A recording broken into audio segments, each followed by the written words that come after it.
Our middle section here, and I'm going to open this up for questions soon. A lot of it will be covered in this middle section. What was Old Testament Israel like?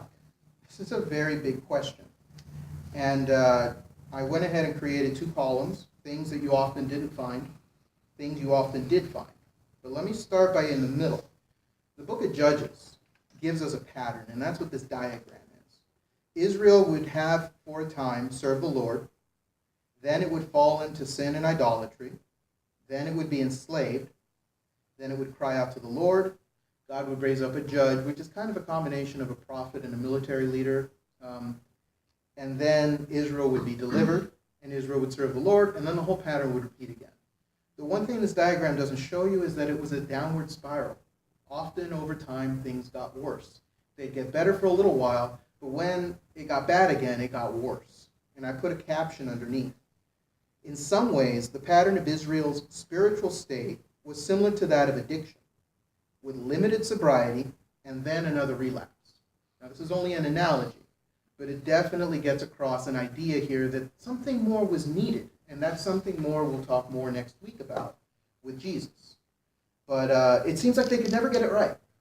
And now keep in mind, we are talking about a 1,600-year span of time. There were entire generations that got it right. But when we see it from the advantage of hindsight and all of it compressed this way, we can see a pattern that many of us deal with in our own lives, where we just can't seem to get it right consistently. What is it we're missing? So in the left column, things that was often hard to find, I'm going to jump between columns just so I can make a few points. First of all, understand that government as a concept back then, they didn't have the separation of church and state. They didn't have elected officials. And there was a lot of military coups because they ruled by lineage. The judges were not necessarily related to each other. But as soon as they established the kings, that created the idea that I'm in charge and then my son is going to be in charge once I'm too old to do it. So on the right side, anarchy and anything goes. There's a line in the book of Judges which really just breaks the heart when you think about it. It says everyone did what was right in their own eyes. And this might sometimes, in some cases, mean they did the best they could. A lot of times it meant anything goes. There are some really messed up stories in the book of Judges. And then when you have the cycle of kings later, you have a similar pattern.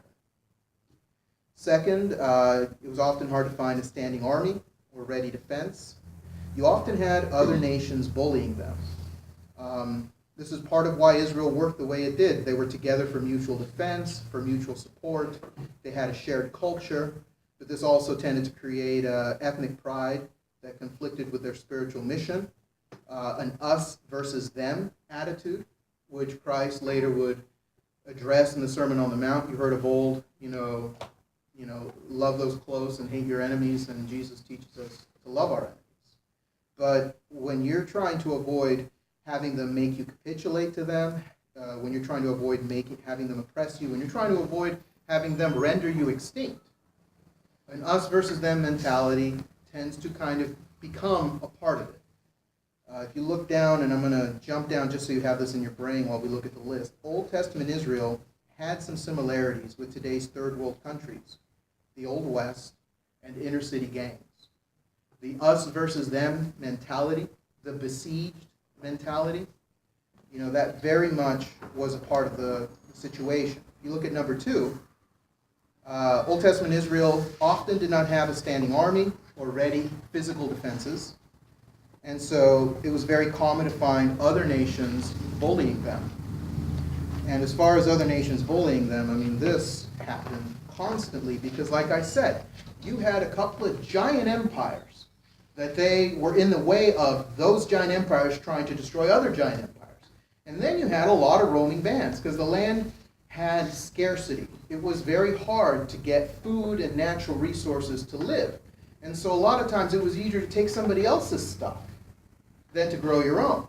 Even in the book of Judges, you had the people settled in the land raising their crops, and like, for example, during the time of Gideon, just when it's about to be harvest time and they're bringing everything in, then the roaming bands come down and take all their stuff. And so the people that work the entire year are starving to death, and the people who haven't done anything are, eating their stuff. So other nations bullying them is a constant issue. in the Old Testament. That's why I've headed this a tiny nation in the rough part of town. And that's why whenever Israel had a great victory, it really showed how big their God is. Because it's just statistically unlikely something like this could happen. I mean, Hebrew is the oldest living language by far. Depending on who you ask, anywhere between 3,500 years of history that we have the Hebrew language preserved in some level. You could take Abraham to modern day Israel, and they could talk to each other in Hebrew, and they would still understand each other. And I'm not saying it would be easy, but they could do it. And one of the main reasons that's the case is because of the scriptures. The Old Testament has preserved a language and a culture long after it should have been wiped out with everybody else.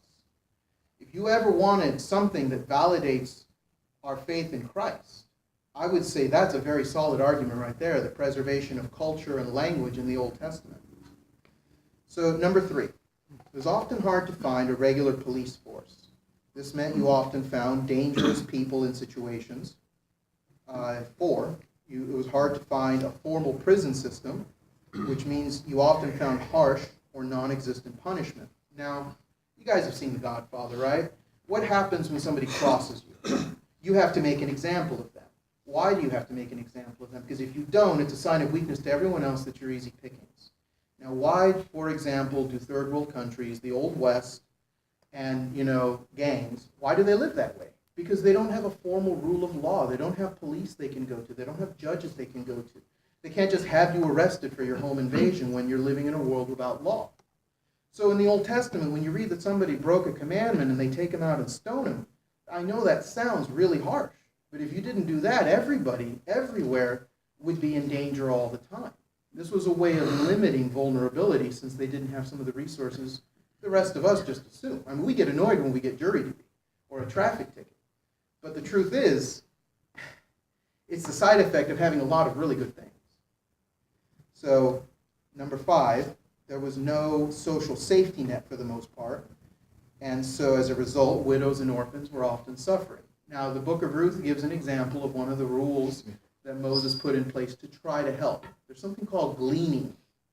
People had to harvest their fields, wheat, barley, whatever. And so, when they went through, they were not to be too thorough. They couldn't get every last scrap. Because the idea was, if you didn't have resources of your own, you could go through a harvest field, and if they'd already cleared it, you could take a basket and catch the little bit that's left.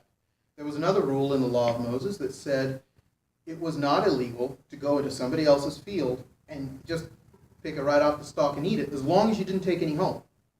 This is not too different from the break room when there's cake or chicken or whatever. You're allowed to eat your fill, but you can't take any home because there's got to be more for the next person. And so there were some things, but the problem is, how do you enforce it? There was nothing there to guarantee, and this is part of the reason why the Old Testament over and over talks about caring for widows and orphans. In that world, they had no economic power. Women couldn't earn money or hold jobs except for prostitution in those days. This is part of the reason why you had people with multiple wives, and men were always getting themselves killed in wars or injury or fights with other people. And so you had women who, if men didn't have them as a wife, would be starving. So, number 6. And we'll be covering number 6 a little more next week, too, when we talk about Rome and spreading the gospel. But for now, I'll just say it was hard to find good or safe roads, which, as I've been discussing, you had roaming bands, and you had very isolated towns. It was hard to spread news. It was hard to spread technology. Look, when the printing press hit, Protestantism took off. The idea that we can read the scripture for ourselves and understand it. It stopped being something that was handed to us from someone we had to trust, and it started being something we could all read for ourselves. Why did that happen? Because all of a sudden it was easy to get books. It was easy to get books, more people learned to read, and so it was hard to keep things from the people. This is part of the reason why in places like China, access to the internet is such a big deal. If you give people access to information, then there's certain ideas you can't keep away from them. So in those days, when you had, as I'll skip down a little bit and you'll see, since there was very little literacy and there was very few good roads, and so there was very little trade, when they adopted idolatrous practices from other nations, it was really hard to root them out. We've got several times in the Old Testament, the best example is King Josiah. He was one of the kings. And when they were doing some housekeeping and some house cleaning, one of the priests found the book of the law of Moses, and read it to Josiah. And he got so upset, he ripped his clothes, he pulled out tufts of his beards, he wept for days. This is the highest level of authority, because the highest level of authority had no idea how they were supposed to be living. And he instituted major reforms. And that worked for a time, but then the same problem happened again, which is you had these neighboring countries that were still there influencing them, kind of like how corporate culture, Hollywood culture, media culture infiltrates us, except we have access to the Word, and we have easy roads so we can meet up like we do to combat the pressure of outside systems. In the Old Testament, you often had to try to annihilate those people groups, because that was the only way ignorant, enclosed people could hang on to one idea without being infected by another. So when we go to number 7, it was hard to find systematic irrigation, so this meant you often had failed crops and little food. There was constant vulnerability. In number 9, ready access to writing. In 2 Chronicles 15:1 through 6, it basically says, for a long time there was no priest, no teacher or book in Israel, that it was dog eat dog. And on the right side you'll see, so it was common to find widespread ignorance and illiteracy. We covered that. So here's something, the last one I want to take a minute or two on. There was often hard to find a spiritual mentality that sought God and worshiped Him. It was much more common to find a survival mentality that sought power and worshiped it. Now, it's funny. For those of you who graduated in the mid-90s, I don't know if any of you did, but hip-hop and gangster rap became very popular.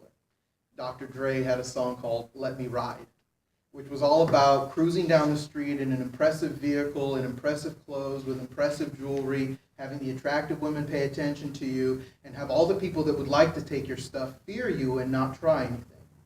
Well, that attitude is entrenched in all of these different areas I've been talking about, in the Old West, in third world countries, inner city gangs. When you have scarcity, when you have constant vulnerability, there is a tendency to look at the people who have it all and to think it's best to imitate them because maybe some of that will rub off on us. Maybe we'll get the resources we want. And so in the book of Judges, near the end, when you see the downward spiral of the different judges being less and less impressive, you have one judge and all it says of him is he had 30 sons. First of all, having 30 sons back then meant you had a lot of wives. That meant you had a lot of resources. And it says that they rode on 30 donkeys.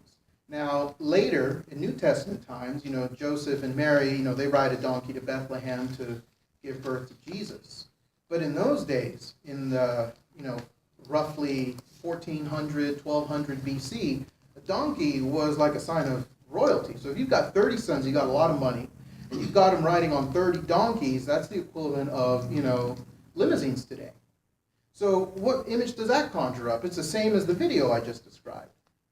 And then you've got Absalom, which was King David's son, who was going out of his way to try to impress people, and he rode in a chariot. I'm going to talk about chariots in a minute. And he had 50 bodyguards that ran out in front of him. So he had an entourage like Eddie Murphy has been famous for. It's important to kind of understand that when you're vulnerable, it's easy to pursue the things you think will keep you safe. And that attitude that worship power is very much what much of the Old Testament concerns itself with as being a thing to get rid of.